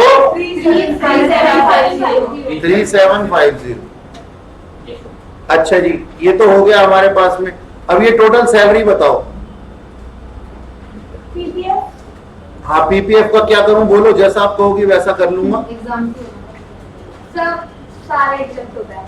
हाँ, एग्जाम तो होता है लेकिन वो सैलरी के हेड में ही नहीं आता दीदी, क्योंकि एम्प्लॉयर ही नहीं होता वहां पे। सर 40,000 होगा टैक्स। ठीक है जी, ये हमारी ग्रॉस सैलरी आ जाएगी। इनकम सर जो पीपीएफ है वो सिर्फ डिडक्शन के पॉइंट ऑफ व्यू से पड़ता है सैलरी। अब हम माइनस कर देंगे यहाँ पे। मान लो ग्रॉस टोटल इनकम भी हमारी यही है, मान लो हमारी ग्रॉस टोटल इनकम भी यही है, तो हम उसको डिडक्शन दे देंगे अंडर सेक्शन 80C। बोलो जी किसकी दूं? पहले तो आरपीएफ में कंट्रीब्यूशन की, 1,50,000 किसका? एम्प्लॉय का। और पीपीएफ में कंट्रीब्यूशन किसका? एम्प्लॉय का। बोलो पहले कितना था? 1,30,000। अब इसकी मैक्सिमम लिमिट कितनी है? 150। ठीक है, और यहाँ पे इसने कंट्रीब्यूट कितना किया था? 60,000 किया था, तो यहाँ पे 60 लिख देता हूं। टोटल हो जाता है 190, लेकिन 190 तो हो ही नहीं सकता ना, केवल 150 ही हो सकता है। सीधा 150 और इसको यहाँ पे रिस्ट्रिक्टेड लिख सीधा देते हैं। 150 लिख देते हैं। यार ये लेकिन segregation अगर था। कम आ गया तो इसलिए ये लिखने का तरीका है, आप मुझे मत सिखाइए, मैं यहाँ सिखाने के लिए बैठा हूँ। मैं नहीं सिखाई। मुझे पता है कि आप डायरेक्ट एक 50 भी लिख सकते थे, लेकिन मैं दिखाना चाहता था कि 60 जो है वो एक्सेस हो चुका है, इसलिए पेपर में तो ऐसे रिस्ट्रिक्टेड। ही दिखाना पड़ेगा। पेपर में ऐसे ही दिखाना पड़ेगा। इसका answer 5,28,000। Whatever, I am not interested कि उसका आंसर क्या है। ठीक है जी, इतने की डिडक्शन दे देंगे और वो हमारी अमाउंट आ जाएगा जो टैक्सेबल हो। 6, 7, 8 198 5 to 8 5 to 8 ये निकाल लेना, उसमें से ये माइनस करके निकाल। वो भी गलत निकाल रहे हैं। क्या हो? ओ चलो। भाई इसका हो रहा है ना, है 6, 7, 8 करने में ग्रॉस टोटल ठीक है, वेरी गुड। सर आपको जो बाकी सब में तो कोई फायदा ही नहीं है ना, क्योंकि फुल्ली एग्जाम्प्ट हो जाता है, तो वो क्यों ही कोई पूछेगा तुमसे। थ्योरी पॉइंट ऑफ व्यू से पूछा जा सकता है एमसीक्यू के अंदर।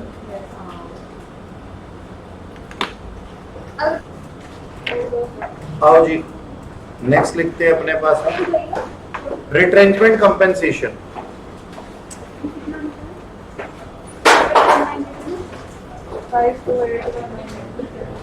सेक्शन 1010B, प्लीज शोर ना करें।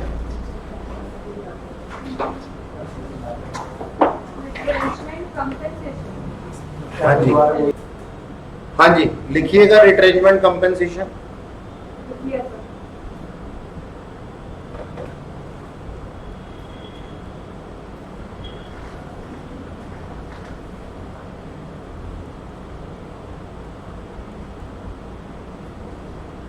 ये होता क्या है सर, लिखिएगा पहले इसके बारे में। Any amount received from employer, any amount of compensation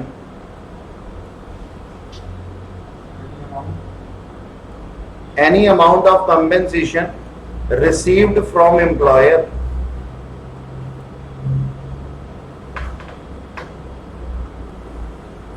under industrial dispute act,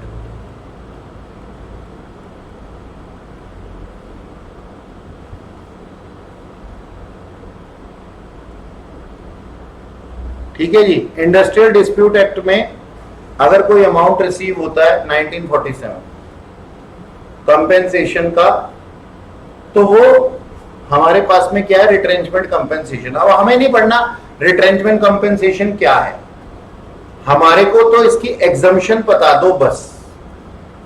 यानी कि क्वेश्चन के अंदर अगर दिया हो रिट्रेंचमेंट कंपेंसेशन रिसीव हुई है, तो उसका हमारे को ये बता दो कि भाई टैक्सेबल क्राइटेरिया क्या है, टैक्सेबिलिटी क्राइटेरिया क्या है। तो एग्जम्पशन होगी जी least of following, least of following, least of following shall be exempt. Number 1,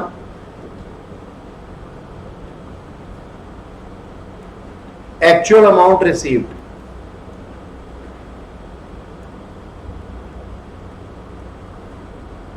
number 2, ₹5 lakh limit,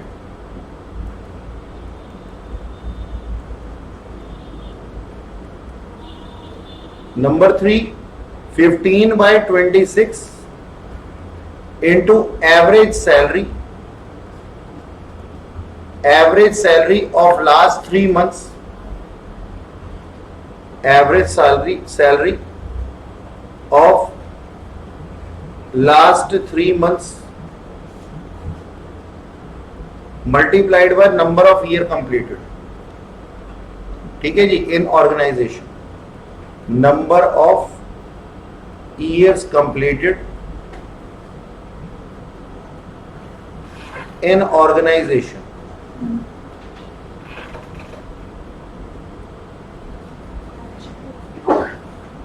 ठीक है जी। सर इसमें अगर जैसे 15 या 7 मंथ्स में तो 16 लेंगे या 15 ही लेंगे? और यहाँ पे सैलरी का मतलब क्या है, बेसिक सैलरी डीए फुल,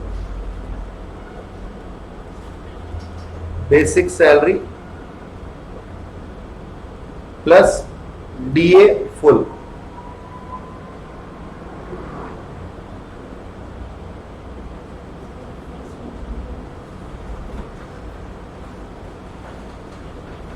और यहां पे नंबर ऑफ ईयर कंप्लीटेड में part in excess of 6 month shall be treated as full year, ठीक है जी। Part in excess of 6 month shall be treated as full year, यहां पे लिख लेना जैसा ग्रेचुइटी में किया था। Yes, sir. Part in excess of 6 months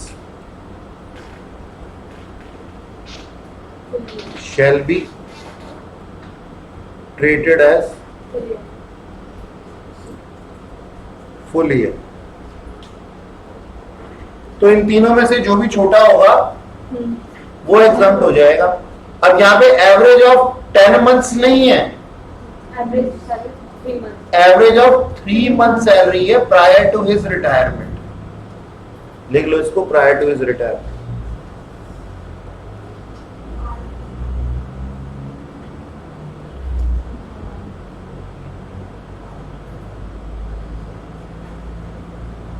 okay sir, ये है हमारे पास।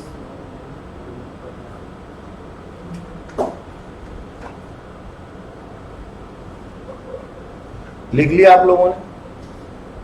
Retirement benefit है। हाँ जी, 1010B के अंदर लिख लिया आप लोगों ने?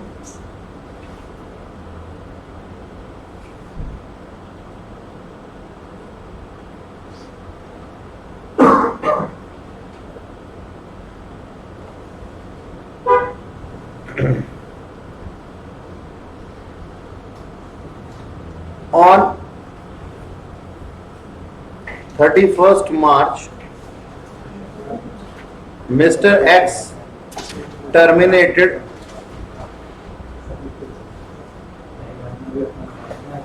from services। क्या हुआ? दुख हो रहा है? बहुत ज्यादा।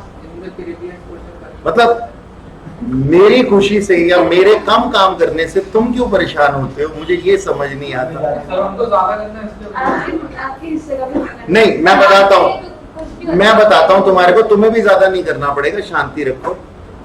On 31st March, Mr. X terminated from services and received rupees 6 lakhs as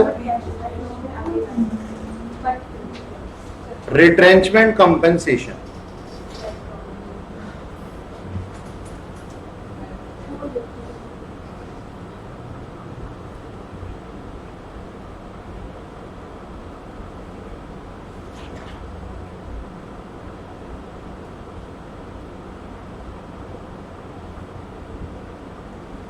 जी जनाब, तो हमारा सब कुछ नॉर्मली चल रहा था, ठीक है ना। अब चलो नीचे चलते हैं और रिट्रेंचमेंट कंपेंसेशन का अमाउंट निकाल लेते हैं। कहाँ दिक्कत पेश है? अरे बस उतना ही तो लिखा, क्वेश्चन क्या दिखाना है? लिखो लिखो, क्वेश्चन लिखो, नेक्स्ट क्वेश्चन लिखो। ये नहीं लिखना, नहीं लिखना है, पहले जो मैं लिखवा रहा हूँ वो लिखो पहले। लिख लिया सर मैंने। What would be your answer if in above question? ऐसा लिख दो, इतना लंबा लिखने की क्या जरूरत है? लिखो What would be your answer if in above question Mr. X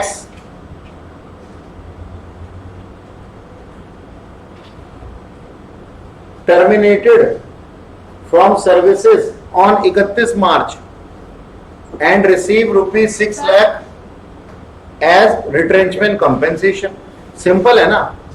तो इसका मतलब क्या होगा कि हम ना बाकी डिटेल्स ऊपर के क्वेश्चन से ले लेंगे। अब तो खुश हो तुम? हाँ। अब अच्छा महसूस हो रहा है ना? फिर भी एक्स्ट्रा लिखना पड़ा, what would be your answer. वाह, what would be your answer extra लिखना। कोई बात नहीं बेटा, ये स्वर्ग और नरक यही मिलता है बेटा, आपके कर्मों के हिसाब से। उसके लिए मरने की जरूरत नहीं होती। तो जैसा अभी करोगे ना कर्म, वैसा ही तुम्हारे को मिलेगा। इधर देखो, हाँ जी सर, तो एग्जम्पशन निकालनी थी हमारे को, और एग्जम्पशन में सबसे पहला अमाउंट क्या आ जाएगा हमारे पास? एक्चुअल अमाउंट रिसीव में रुपीज 6 लाख लिख दो, लिमिट तो बनी ही रहेगी 5 लाख रुपए की, ठीक है ना। अच्छा, यहां पे मैंने इस क्वेश्चन के अंदर ये नहीं डाला था कि भाई कितने साल उसने काम किया था, तो लिख दो अपने क्वेश्चन के अंदर after service number of year completed, from services after number of years completed in organisation,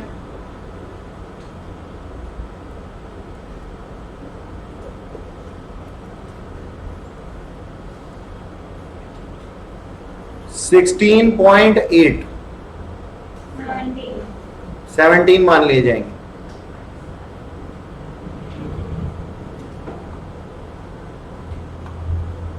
तो अब थर्ड वाला ऑप्शन निकालेंगे। 15/26 मल्टीप्लाइड बाय, अब उनकी सैलरी कितनी थी बताइए? बेसिक सैलरी 10,000 पर मंथ, तो 10,000 इंटू 3 कर दूं, प्लस डीए कितना था? 2,000 पर मंथ, और डीए फुल लेना है, तो 2,000 इंटू भी 3 कर दूं, ठीक है, और फिर डिवाइड कर दूं किससे?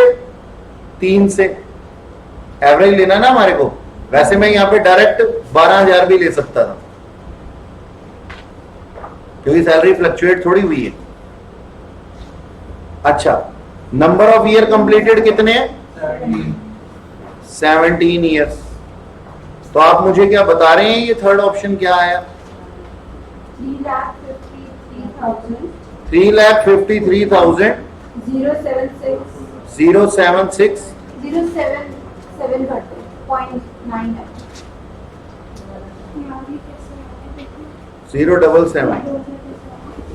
2000 कैसे आया बेटा? डीए है ना, डीए फुल लेना है, रिटायरमेंट वाला मत ले लेना।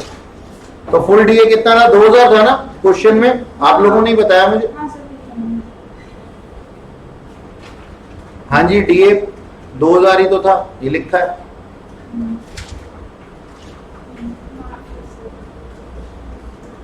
तो आप देखो तीनों में से सबसे छोटा कौन सा है, यही वाला है,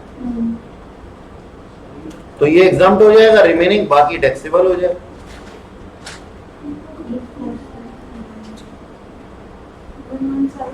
सर 117,692 आ रहा है सर। हाँ। ये कितना आ रहा है? 117 तो ये बच्चे ने मेरे को गलत बता दिया, मतलब 692 हो जाएगा। Yes, sir. मैंने कल भी कहा तो था। आ रहा है, मैंने 3 बार कैलकुलेशन कितना आ रहा है? 117 117 2.3 692 डालो सर। 692 हाँ। और सबसे छोटा यही है। yes तो 6 लाख में से ये माइनस कर देंगे, रिमेनिंग आउटर कॉलम में टैक्सेबल कर देंगे। yes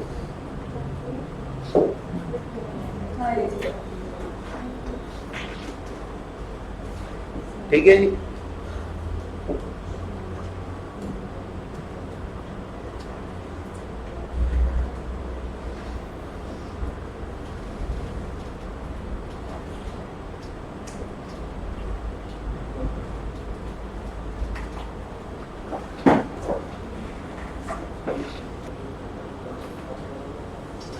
ये क्वेश्चन है जी आपके पास में, ये क्वेश्चन आपको सेल्फ अटेम्प्ट करना है, अभी करेंगे, फिर मैं करूंगा आपके साथ में। लेकिन ये एक बढ़िया क्वेश्चन है और आया हुआ क्वेश्चन है।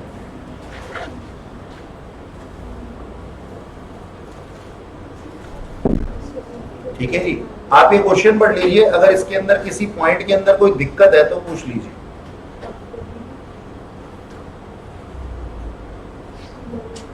और मैं आप लोगों को बताऊं आंसर ठीक करने के लिए एक तरीका, सुनेंगे मेरी बात।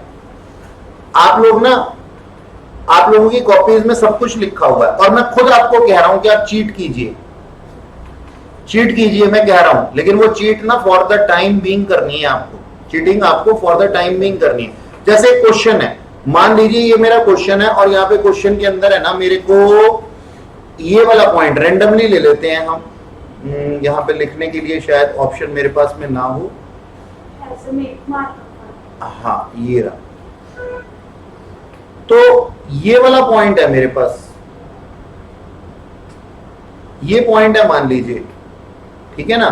क्वेश्चन और भी छोटा हो गया सर तो कंट्रोल प्लस कर दो। तो फॉर्म में देख लेंगे आप। नहीं नहीं वहीं से। एक सेकेंड बेटा, कंट्रोल प्लस बच्ची बता रही है, प्लस का साइन ही नहीं है यहाँ पे। है सर अकाउंट है ऊपर। हाँ ये रहा, नहीं हो रहा बेटा। अच्छा कोई बात नहीं, चलो मैं मुंह जुबानी ही बात कर लेता हूं क्योंकि अभी मैं कर नहीं रहा हूं ये।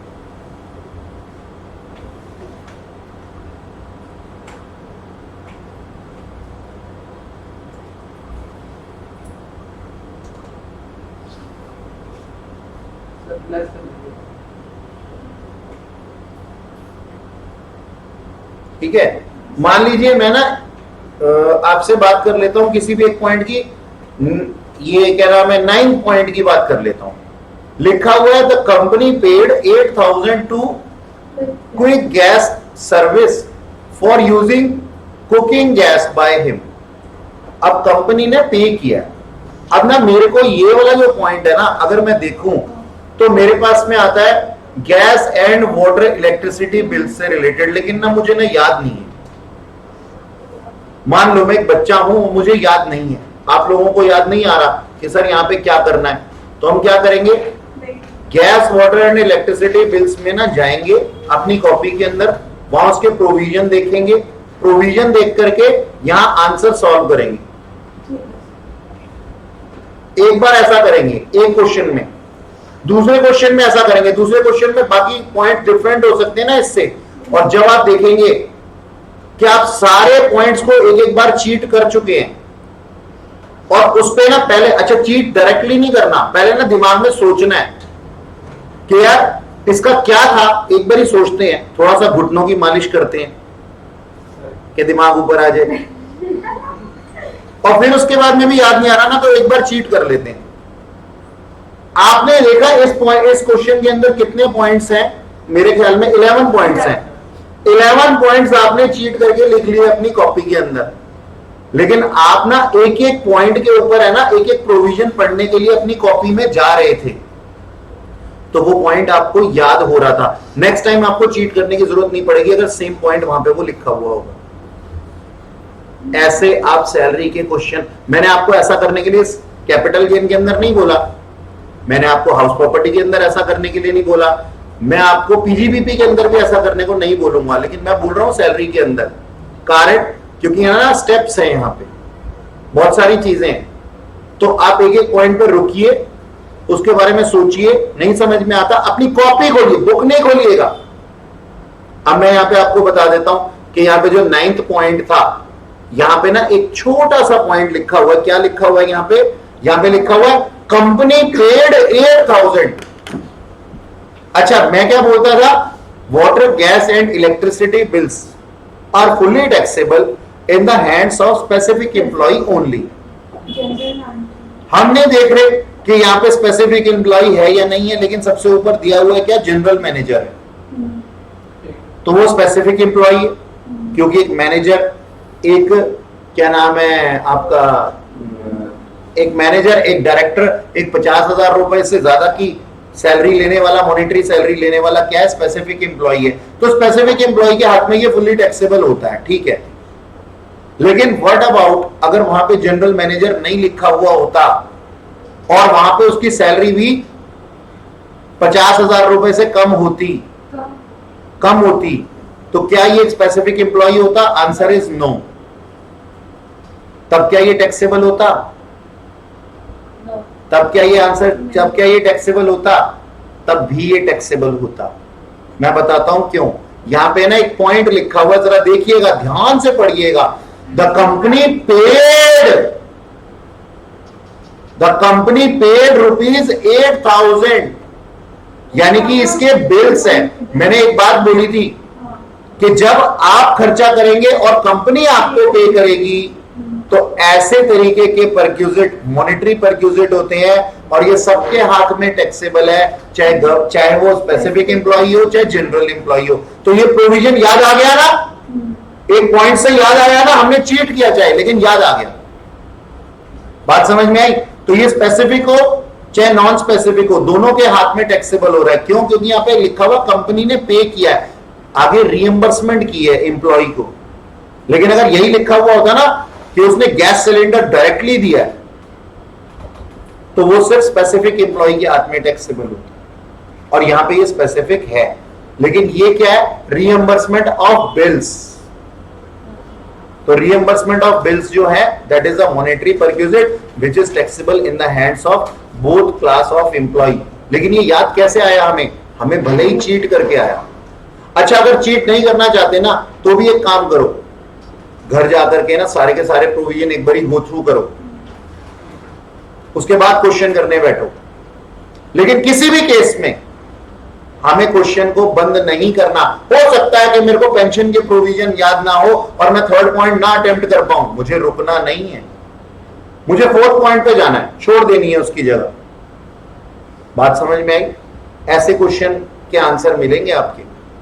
पहले आप इसको अच्छे से लर्न कीजिए, सारे प्रोविजंस को, क्वेश्चन अटेम्प्ट कीजिए, अटेम्प्ट करने की कोशिश कीजिए, हो जाता है तो ठीक है, वरना एक एक पॉइंट पे चीट कीजिए, बजाय कि आप सारे के सारे आंसर को साथ में खोल लें। हाँ, सैलरी 9 months की लेंगे ना? हाँ बेटा, हाँ वो रिटायर हो गया ना, 9, क्योंकि वो तो हम लेंगे ही नहीं। 31 दिसंबर 2022 को रिटायर हो गया वो। क्योंकि वाला वो डेट 9 महीने की सैलरी लेंगे और 4 महीने की पेंशन लेंगे। और पेंशन तो देखो यहाँ पे अनकम्प्यूटेड दी हुई है, आसान है, वो तो फुली टैक्सेबल होती है। आसान तो पूरा ही क्वेश्चन है। अच्छा, एक बात बता दूं, 10th और 11th पॉइंट से आपका कोई लेना देना नहीं है, नहीं करना। आपको सिर्फ 9th तक ही करना है, क्योंकि 10th और 11th पॉइंट जो है वो सैलरी से रिलेटेड नहीं है। अच्छा, ये तो पूरा फुल फ्लेज। हाँ, ये फुल फ्लेज, ठीक है जी। तो आप इसको कीजिए, घर जाके कीजिए चाहे, लेकिन करना जरूर है, ठीक है। हाँ, असाइनमेंट के और क्वेश्चन भी भेज दूंगा मैं, और नेक्स्ट क्लास में आप लोग करके आना। मैं आपको है ना इसको क्या करूंगा, इसको दिखाऊंगा आपके सामने करके, और फिर आप आंसर मैच करना, ठीक है जी। लेकिन आज जाकर के सारे प्रोविजन रिवाइज करने हैं, और आप याद रखना आपकी बुक में तो बड़े बड़े तरीके से दिए हुए थे और आपकी कॉपीज में मैंने शॉर्ट नोट्स बनवा रखे हैं। सर इसमें ग्रेजुएटी दे रहे हैं तो एग्जम्पशन मिल जाएगी ना पेंशन का? पेंशन दे रहे होते हैं ना, तो पेंशन के प्रोविजन डिपेंडेंट होते हैं ग्रेजुएटी पे। हाँ, तो मतलब पेंशन मिल रही है तो इसका exemption- लेकिन वो कौन सी वाली पेंशन होती है? वो कम्यूटेड होती है, और यहाँ तो कम्यूटेड पेंशन है ही नहीं, अनकम्यूटेड। ठीक है जी, that's all for today. Commuted मतलब लमसम में लेना। हाँ जी, लमसम वाला, कम्यूटेड मतलब लमसम होता है, लेकिन यहाँ तो मंथली पेंशन। मंथली लेना, तो कोई दिक्कत नहीं होगा। सर आपने 8 पॉइंट करा दिए हैं? सर भाई सर एक बार 8 देखना